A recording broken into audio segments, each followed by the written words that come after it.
Hotep, everybody. This is Michael Imhotep, founder of the African History Network and host of the African History Network show.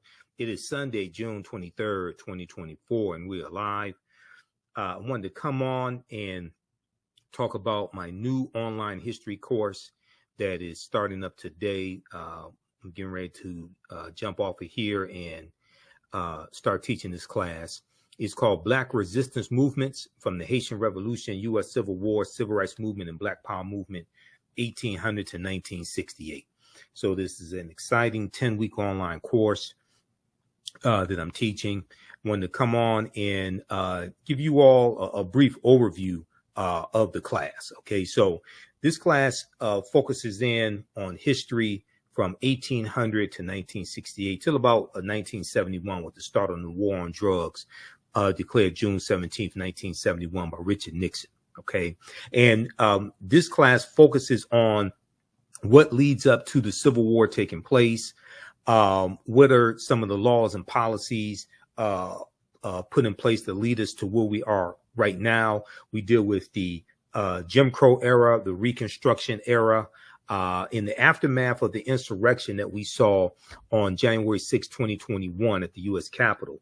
Many leading historians drew parallels between the violence that we saw January 6, 2021 and the Reconstruction era, which is from 1865 to 1877. Okay, the Reconstruction era, right after slavery ended. The period of political revolution directly following the American Civil War. This was the Reconstruction era, and is going to be partly because of political violence that brings about an end to the Reconstruction era. And we also know that we have the Compromise of 1877 as well, where Rutherford B. Hayes is declared president, the Republican, and he agrees to the Democrats' demands to remove the Union troops out of the South. Okay. Now, this 10-week online history course will analyze U.S. history primarily from the African-American perspective, beginning in the period 1800 to 1865. But one of the things that we're going to highlight in this class is Black resistance and how we fought back to white supremacy and racism. Okay. This course looks at different ways African Americans fought back against racism between 1800 to 1968. Your understanding of politics is directly related to your understanding of history. Your understanding of politics is directly related to your understanding of history. We'll analyze U.S. history primarily from the African American perspective, beginning with the Haitian Revolution, which is 1791 to 1804, and the Louisiana Purchase of 1803, because the Louisiana Purchase of 1803 and the Haitian Revolution, those two events are related. And we know that the Louisiana Purchase is going to double the size of the U.S. at the time. And the U.S. is going to get 828,000 square miles of land from France. And one of the reasons why France sold this land is because France and Napoleon and were getting their behinds kicked by the Haitians in their colony of Saint Dominique that those Africans are going to call Haiti. Okay, and then we call it Haiti. And Haiti is the Arawak word for that island nation of Haiti. Okay, this is where that comes from, Haiti. And we talked about this in my class, the class that I taught yesterday, Ancient Kemet, the Moors, and the Ma'afa, Understanding the Transatlantic Slave Trade, where they didn't teach you in school. That Haiti is an indigenous Arawak word, which means mountainous land, so we're going to deal with this history, and then you could trace that history of the island of Hispaniola, or what Christopher Columbus called La Isla Española, the Spanish island, and the word is anglicized to Hispaniola. And the island of Hispaniola is where you have the Dominican Republic and the Spanish colony of Santo Domingo, which the French take over that Spanish colony of Santo Domingo in 1697 and call it Saint Dominique, and that's where Haiti is today. Okay, so when we look at this history, even though we're looking at history from 1800 to 1968, we can trace this history back to the Moors going into the Iberian Peninsula, today known as Spain and Portugal, in 711 AD, and what happens after that. Because we know it's August 3rd, 1492, that Columbus set sail on the Nina, the Pinta, and the Santa Maria, and he's financed by Spain and King Ferdinand and Queen Isabella. We know on August 2nd, 1492, Spain expels the Sephardim, the Sephardic Jews, and we know on January 2nd, 1492, during the Spanish-Grenadian Wars, the Moors lose control of their last stronghold in Spain, which was Grenada. Okay, so we see a chronology of all of this history. And then we see the Louisiana Purchase, which doubles the territory of the United States. The U.S. is going to carve out about 15 states out of that land they get from France.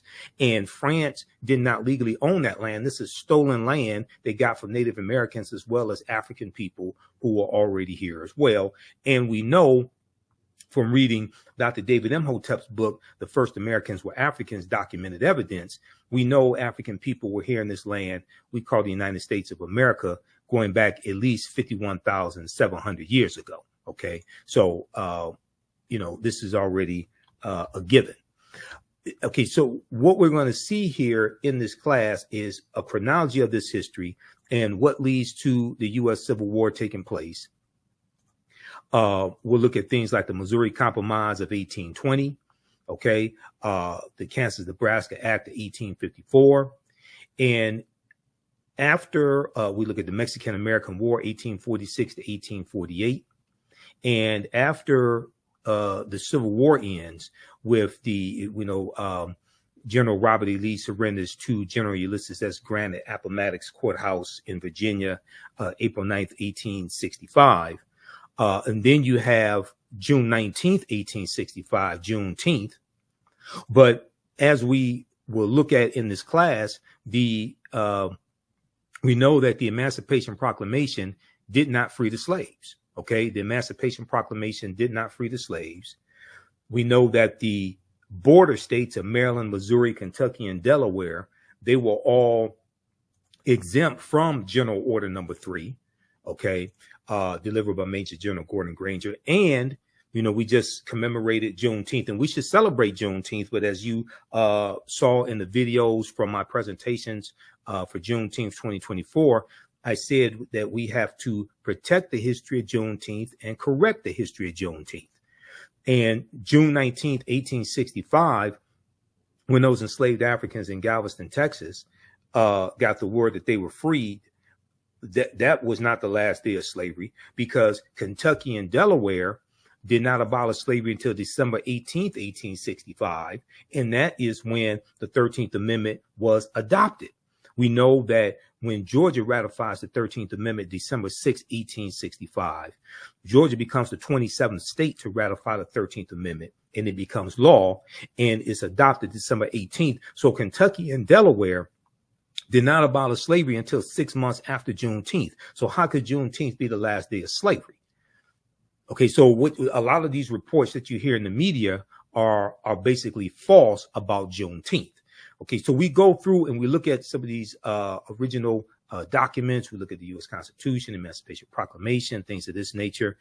And the Reconstruction era is a very, very important period of history that's not talked about a lot in schools. Okay, and Americans, number one, are very ignorant of history, but Americans know very little about the Reconstruction era as well.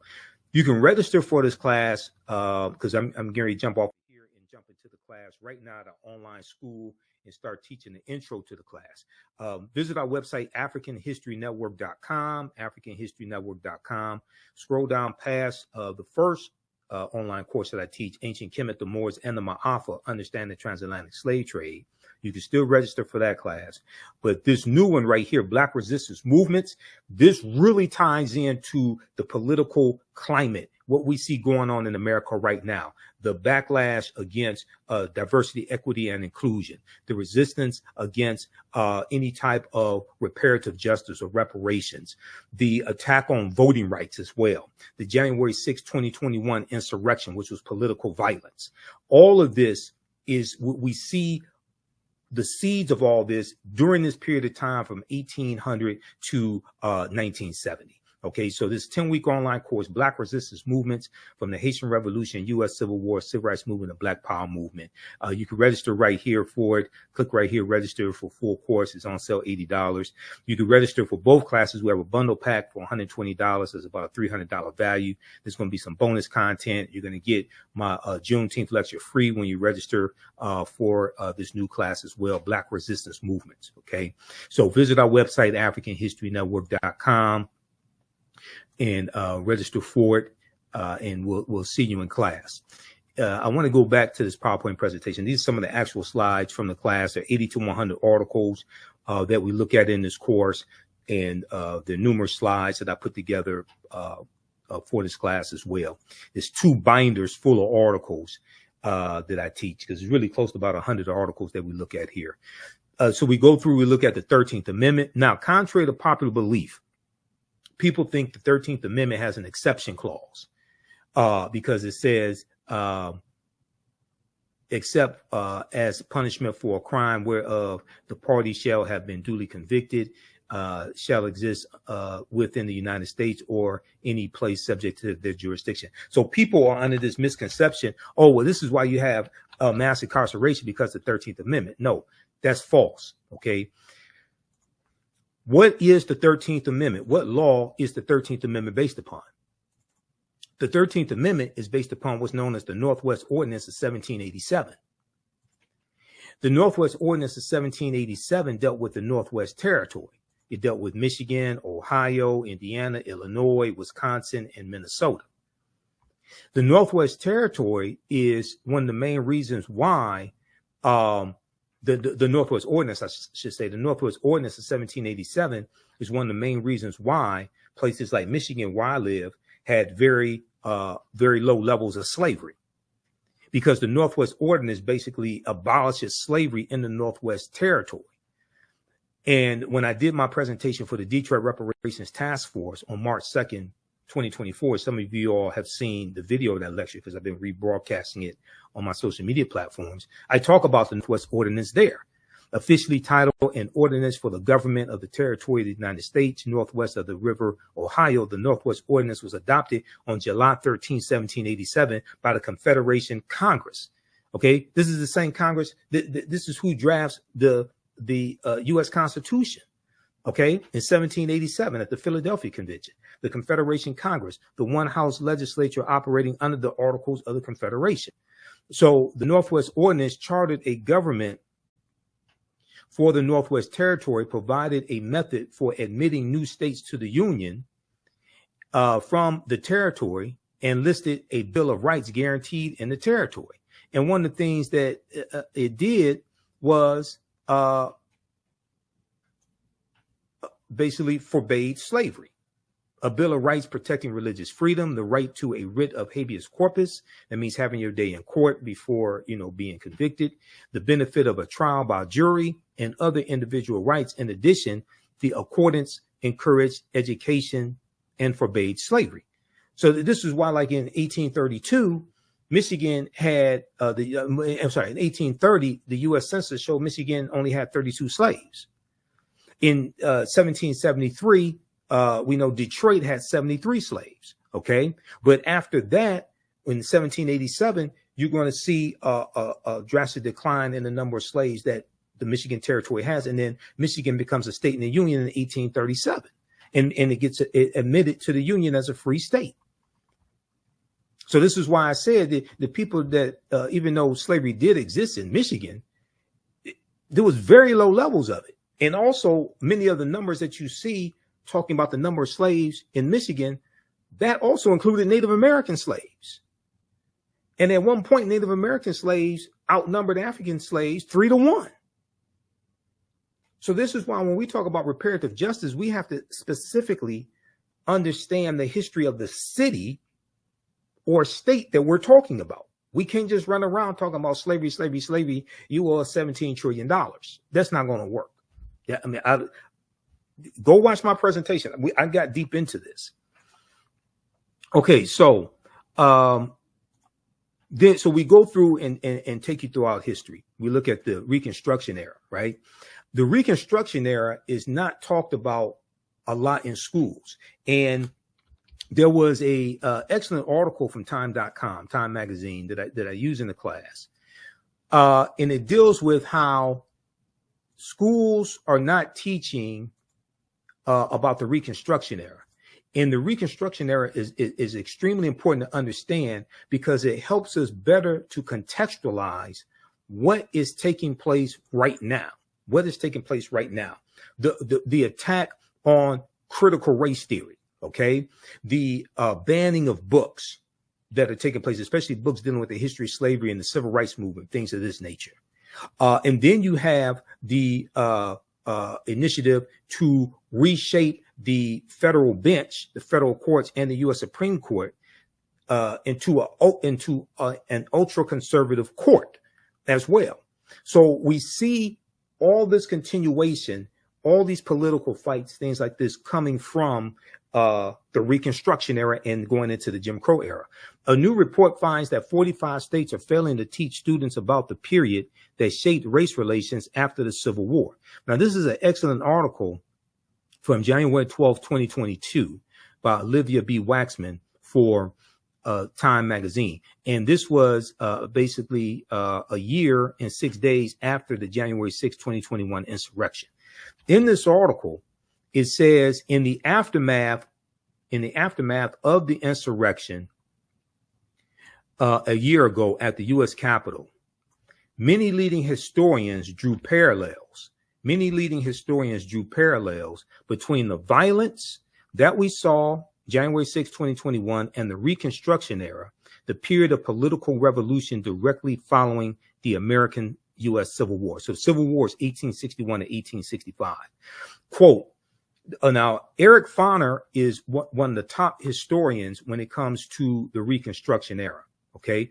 Historian Eric Foner said, quote, the events we saw reminded me very much of the Reconstruction era, okay? The events we saw reminded me very much of the Reconstruction era and the overthrow of Reconstruction, which was often accompanied or accomplished, I should say, by violent assaults on elected officials. So whether we have like the Clinton, Mississippi riot of 1875, where President Ulysses S. Grant refused to intervene. He implemented his non-intervention policy, but he intervened in 1871 using the Ku Klux Klan Act of 1871, and he cracked down on Ku Klux Klan activity in South Carolina. He declared martial law in 9 counties in South Carolina, and this is after Congress passed the third of the enforcement acts, and this one is section 241 of U.S. Code, is known as the Ku Klux Klan Act of 1871.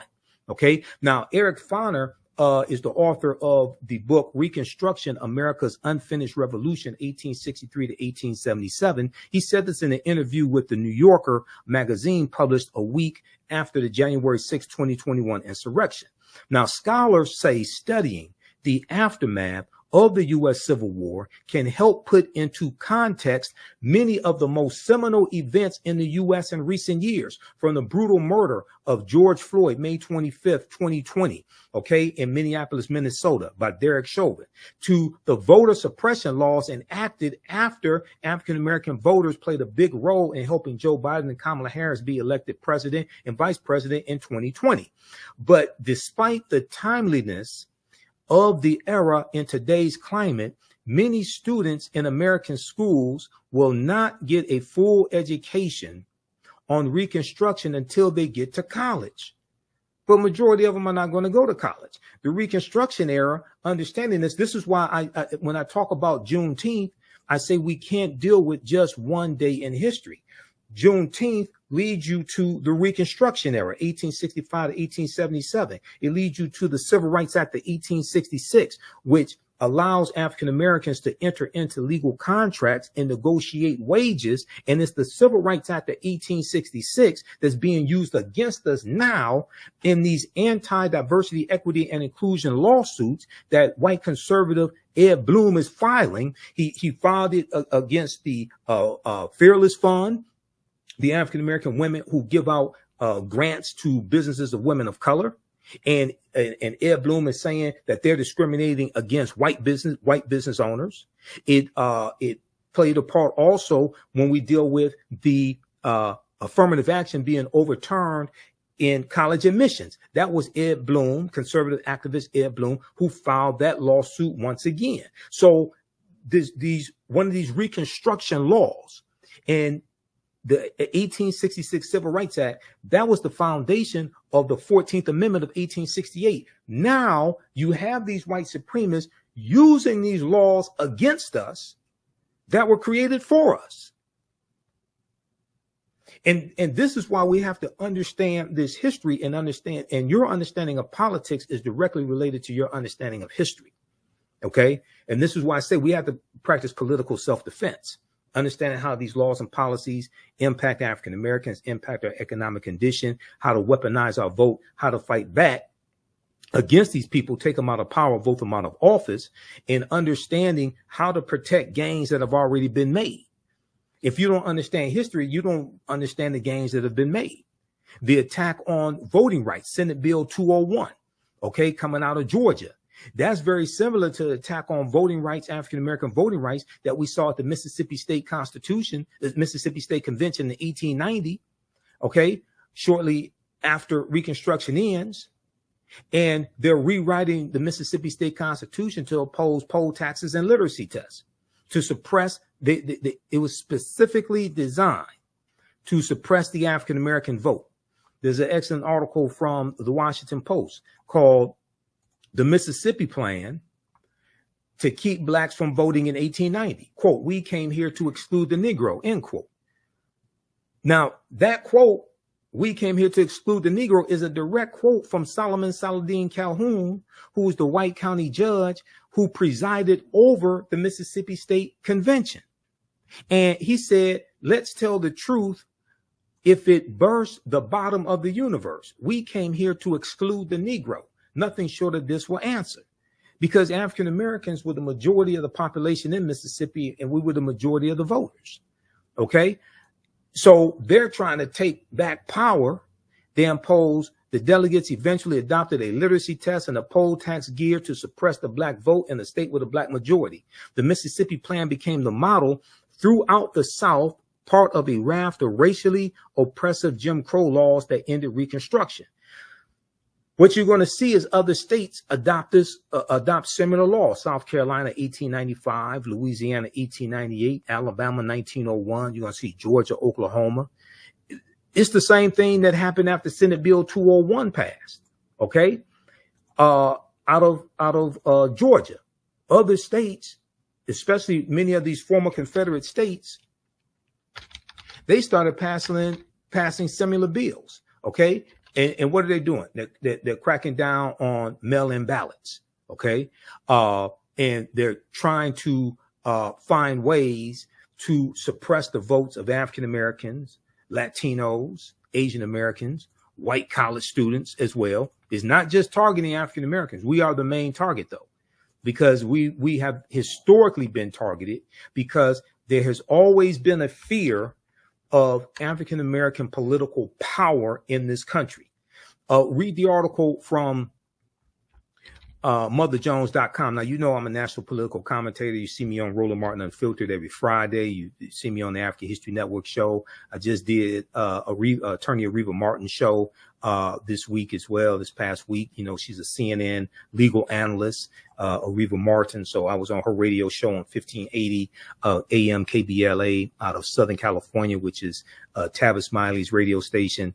I did the Carl Nelson show on WOLB Baltimore, Radio 1. I did his show on Monday, June 17th. We dealt with Juneteenth history and politics and the 2024 presidential election, etc. Look at this article right here, May 13th, 2021. Leaked video dark money group brags about writing GOP voter suppression bill across the country. Quote, we did it quickly and we did it quietly, end quote, said the executive director of Heritage Action. Now, this is an excellent article that I use in my classes. This is written by Ari Berman and Nick Sergey.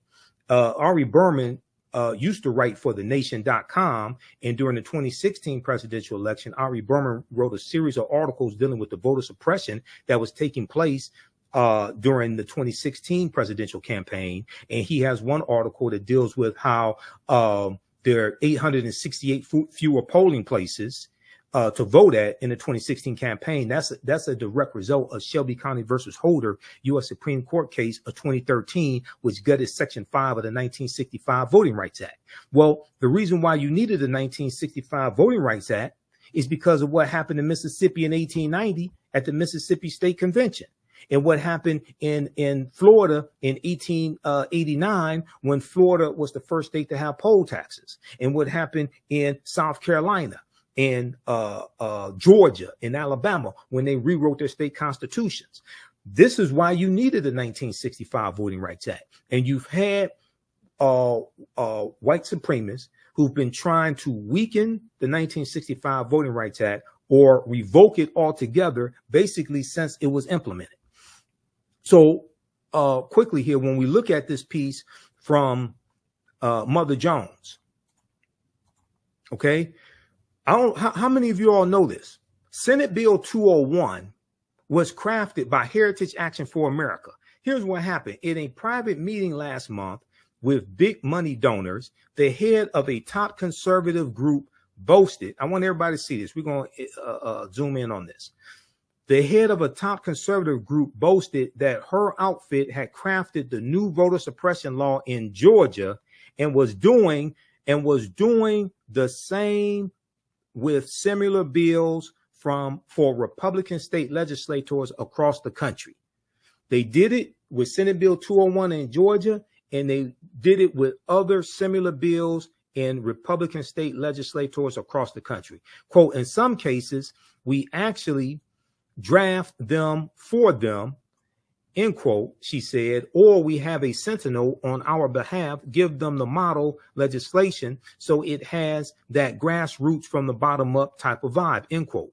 The Georgia law had, quote, 8 key provisions that Heritage recommended. Jessica Anderson, the executive director of Heritage Action for America, a sister organization to the Heritage Foundation, told the foundation's donors at an April 22nd gathering in Tucson, Arizona, in a recording obtained by the watchdog group documented and shared with Mother Jones. Those included policies severely restricting mail ballot drop boxes, preventing election officials from sending absentee ballot request forms to voters, making it easier for partisan workers to monitor the polls, preventing the collection of mail ballots, and restricting the ability of counties to accept donations from nonprofit groups seeking to aid in election administration. Okay, now this law was signed into law by Georgia Governor Brian Kemp, and when he signed it, he was in a room with all white men. And he's sitting down at the desk, and above him is a painting of a slave plantation. Go research this when they did this, okay? But check this out. It gets deeper. Do you know who the Heritage Foundation is? The Heritage Foundation is an right-wing conservative think tank, and they're the ones who engineered Project 2025. The Heritage Foundation. Have you heard about Project 2025? All of this stuff, all the history and politics is connected. This is what we deal with in this class. This is why I had to create this class, because the first course that I teach, Ancient Kemet, the Moors, and the Ma'afa, Understanding the Transatlantic Slave Trade. So we deal with history going back thousands of years and deal with what leads up to the transatlantic slave trade. And we deal with the transatlantic slave trade, like, globally, and then deal with it here in the U.S. And, you know, we leave off like in the early 1800s. But I realized That crucial period of time from 1800 to 1970 or so, we really have to focus in to understand what happened during that period of time, because that puts us on the direct trajectory to where we are today, especially the collapse of Reconstruction and then going into the Jim Crow era. We look at the Lily White movement in 1928, which was the effort of Republicans to push African Americans out of the Republican Party, going back to 1928, when Republicans appealed to Southern segregationist Democrats in 5 former Confederate states to get them to vote for Herbert Hoover, who was the 1928 Republican candidate for president, and Herbert Hoover won. We know Herbert Hoover mishandled the Great Depression and loses to Franklin Roosevelt in the 1932 presidential election. Okay, so we get to see a chronology of all this history. But Project 2025, and I talked about it when I was on Carl Nelson's show. We talked about it on. We've been talking about it on Roland Martin Unfiltered as well. But if you take a look at this, this is a 900 plus plan dealing with ultra right-wing policies that conservatives want to get put in place. And you have about 100 of these right-wing organizations that are signed on to Project 2025. I'm pulling up here an article. Okay, now there's numerous articles on this. Here's one from USA Today. If you haven't heard about Project 2025, you got to go research this. What is Project 2025? The Presidential Transition Project Explained. Now, this is from June 10th, 2024 from USA Today. This deals with giving more power to the president. This deals with getting rid of the Department of Education. This deals with the nationwide ban on abortion. This deals with weaponizing the Department of Justice as well.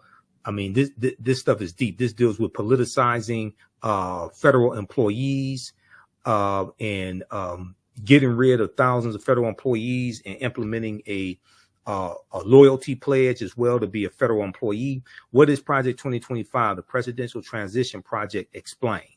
This is from the USA Today. The detailed plan to dismantle and reconstruct the government laid out by conservative groups known as the 2025 Presidential Transition Project has critics up in arms over its apocalyptic and authoritarian nature. The Heritage Foundation, a conservative think tank in Washington, D.C., led an effort to create the more than 900-page mandate for leadership published in April 2023. So this is the type of planning these people are doing.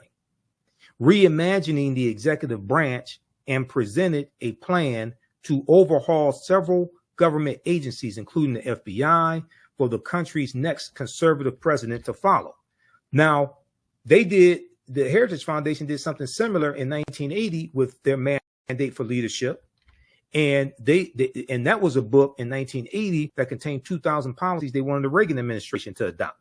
The Reagan administration adopted 60% of those policies in the first administration of Ronald Reagan. And these were a lot of anti-African-American policies. These policies calling for smaller government, attacking poverty programs, all different types of negative things like this. According to the project's website, the playbook provides a governing agenda and a lineup of people ready to implement it to, quote, rescue the country from the grip of the radical left. Rescue the country from the grip of the radical left. It includes a domestic and foreign policy agenda, a list of personnel, training, and a 180-day playbook. Read the rest of this here, dealing with Project 2025. Okay, there are numerous articles on this, and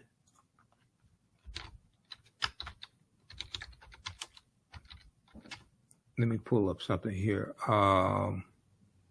This is one from, let's see.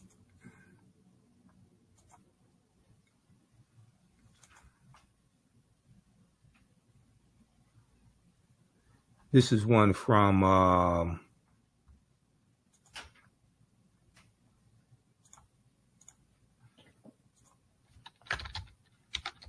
I'm not going to pull up that one. That's a video.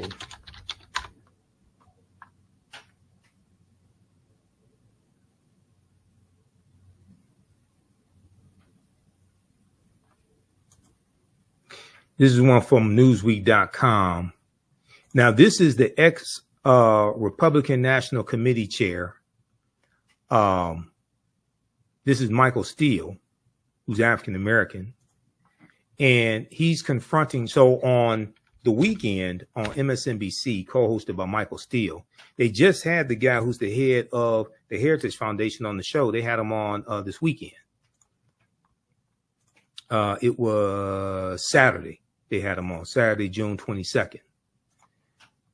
Ex-RNC chair confronts Republican on Project 2025 plan to gut government, 2024. Michael Steele, former chairman of the Republican National Committee, confronted Kevin Roberts, president of the Heritage Foundation, on Saturday over Project 2025, a plan that includes firing up to 50,000 federal government workers. A plan that includes firing up to 50,000 federal government workers. Now, African Americans make up 18.4% of the 370,000 federal employees. So when you talk about firing 50,000 federal government workers, you're talking about firing a lot of African Americans. In August 2023, conservative think tank, the Heritage Foundation, in collaboration with other right-leaning groups, published its Project 2025. According to its official website, the project aims to pave the way for an effective conservative administration by using a policy agenda, personnel, training, and a 180-day playbook should the GOP win the 2024 election, should Donald Trump win. This is what they're saying.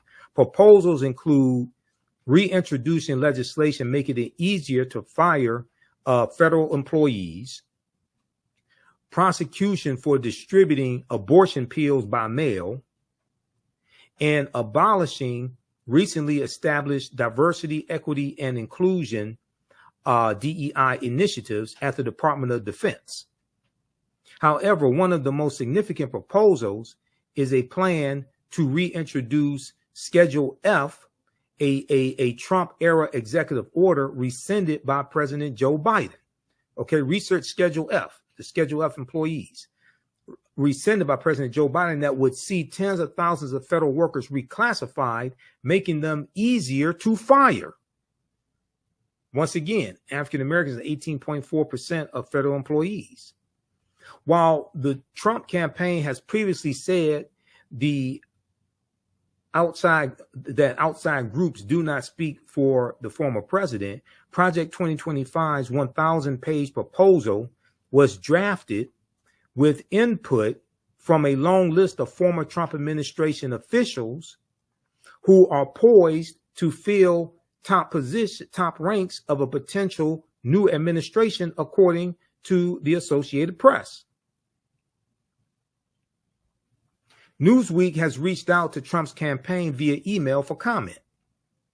Now, during Saturday's MSNBC's The Weekend, former RNC chair Michael Steele, who is African-American and the co-host of the program, he discussed the specific proposal of replacing federal workers, asking Kevin Roberts, a Republican and the head of the Heritage Foundation, about who will be replacing them,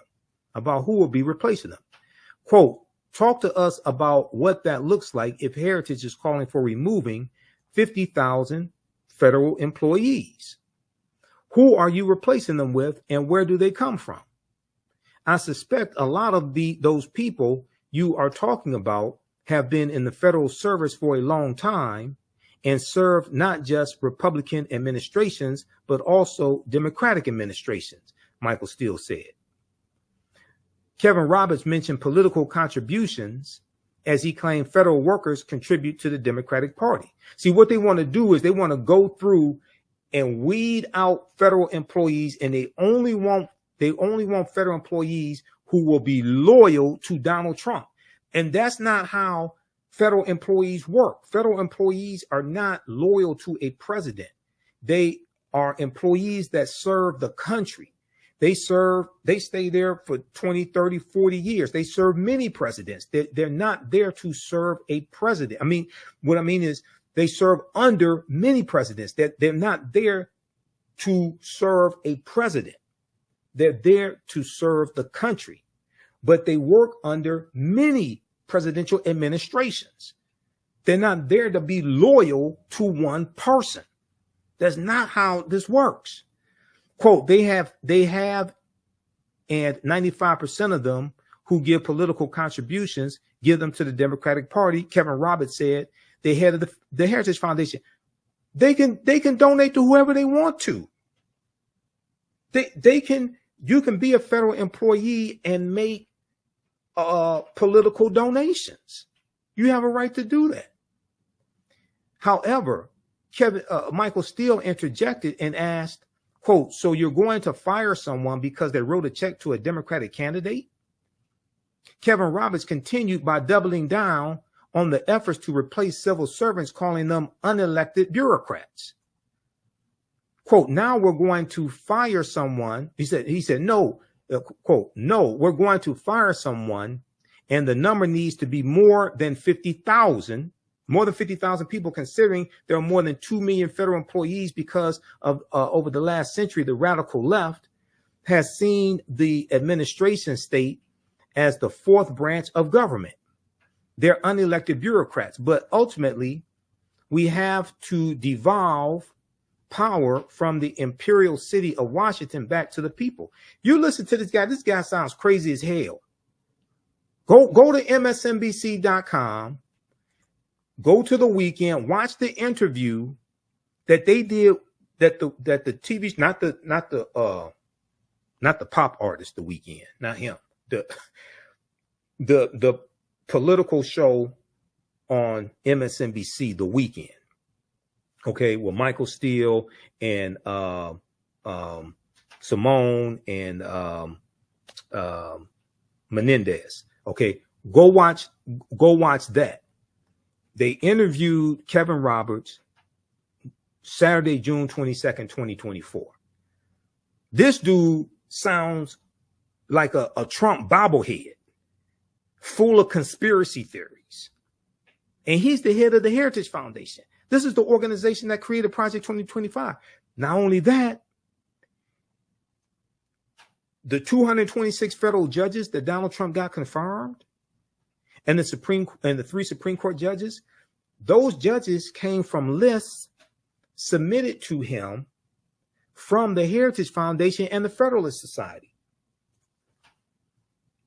Go research that.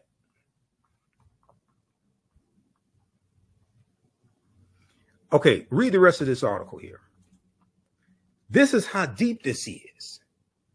Your understanding of politics is directly related to your understanding of history, because they both intersect. And when we study history from 1800 through 1970, and we're going to end in 1971 with Richard Nixon declaring his war on drugs after he ran for president in 1968 and won in 1968, and he won on the platform of law and order, which basically means lock up black people, protect white people. And he ran on a backlash to the civil rights movement, the Black Power movement, the rebellions taking place across the country, attacking the anti-poverty programs that the Great Society programs from President Johnson. He attacked a lot of those programs as well. Okay. So so how do you all like this type of information? Give us a thumbs up, give us a heart, give us a like. This is a very, very timely class, and this helps you to better understand what's taking place in the country right now, dealing with politics, news events, people reclaiming the Confederacy. We just did a story on Roland Martin Unfiltered where 2 schools in Virginia just voted to rename the schools after Confederate heroes because they changed the names of the schools in 2020 when you had a racial reckoning taking place in this country because of the killing of George Floyd. Now you see a recalibration. Now you see people trying to go back to the way it was because they want to hold on to white supremacy. You have a lot of people that want to hold on to the Confederacy. We're going to deal with the Confederacy in the class, but nations don't name schools and don't have monuments honoring traitors to that nation. The Confederacy, these were traitors who committed treason based upon Article 3, Section 3 of the U.S. Constitution. The U.S. Constitution defines treason. And they committed treason based upon Article 3, Section 3 of the U.S. Constitution. Now, a minute ago, I talked about the Ku Klux Klan Act of 1871. Okay, it was actually passed in 1871, right?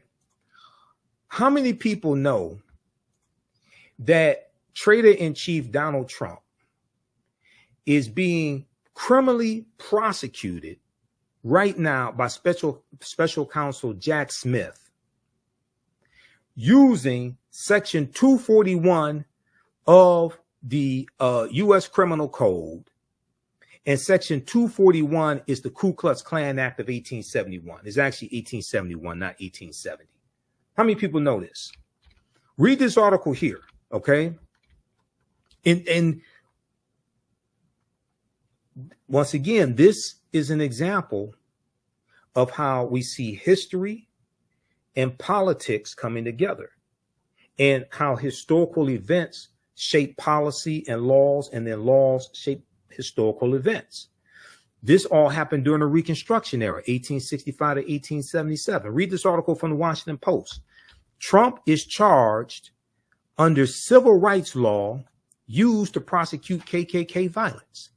Trump is charged under civil rights law used to prosecute KKK violence. The provision was originally adopted in 1870 and was intended to protect the newly codified rights of Black citizens after the Civil War. Well, it was the U.S. Department of Justice that was actually prosecuting these Klansmen. And the U.S. Department of Justice was created in 1870 largely to enforce the new rights of African Americans. That's during Reconstruction. Now, how many people learned all this in school? Okay, how many of your children are learning this in school? So then, when you see, this is why if you see me on Roland Martin Unfiltered and on the African History Network show, I tell you the work that Kristen Clark is doing in the Civil Rights Division of the Department of Justice, the work that Merrick Garland is doing, because the prosecution, the investigation, number one, and the prosecution of the January 6, 2021 domestic terrorists, that is the largest investigation the U.S. Department of Justice has ever done since they were created in 1870. And one of the main reasons why those domestic terrorists attacked the U.S. Capitol is because 16.9 million African Americans voted for Joe Biden and Kamala Harris. And then the day before that attack, January 5th, 2021, you had the special election in Georgia. Once again, Georgia, and Senator Raphael Warnock won his election. Okay, the African-American senator, he won his election. And John Ossoff, the Jewish candidate, Democrat, he won his election, which gave Democrats a slim majority in the Senate. So there was a lot of racial animus that was driving this hatred that we saw explode in Reconstruction-like era violence and them assaulting over 140 police officers Yet Donald Trump says he loves police officers and he backs the blue. But he sat there for 187 minutes in the White House watching it on television and did absolutely nothing. He backed the blue until the coup. That's what happened. He backed the blue until the coup. All right, so visit our website. How do you all like this type of information?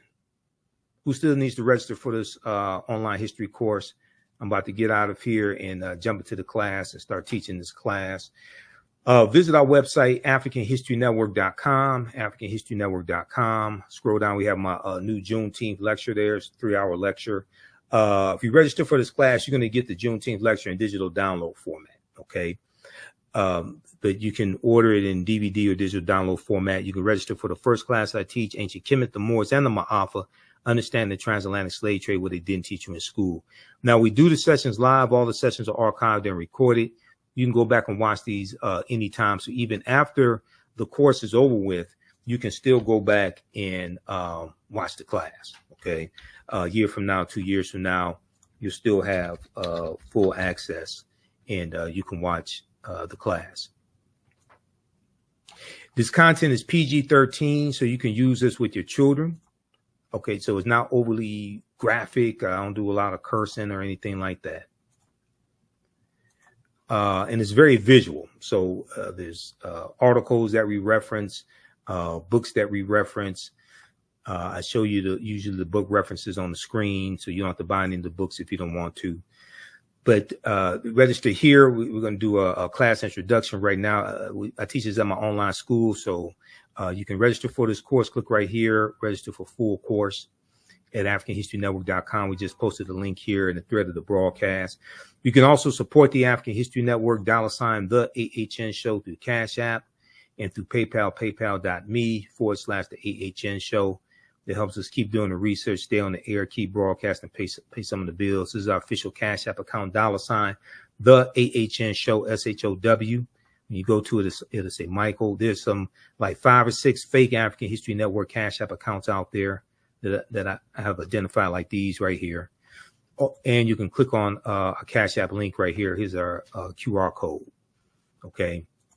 And then here's our link for PayPal as well. This helps us keep doing the research, stay on the air, keep broadcasting, pay some of the bills, finance our Sunday night show, the African History Network show. I usually do that Sundays, 9 p.m. to 11 p.m. Eastern Standard Time on our social media platforms as well. All right, we have to get out of here. Hopefully you learned a lot today. You can email me through the website if you have any questions, AfricanHistoryNetwork.com. We'll see you in class.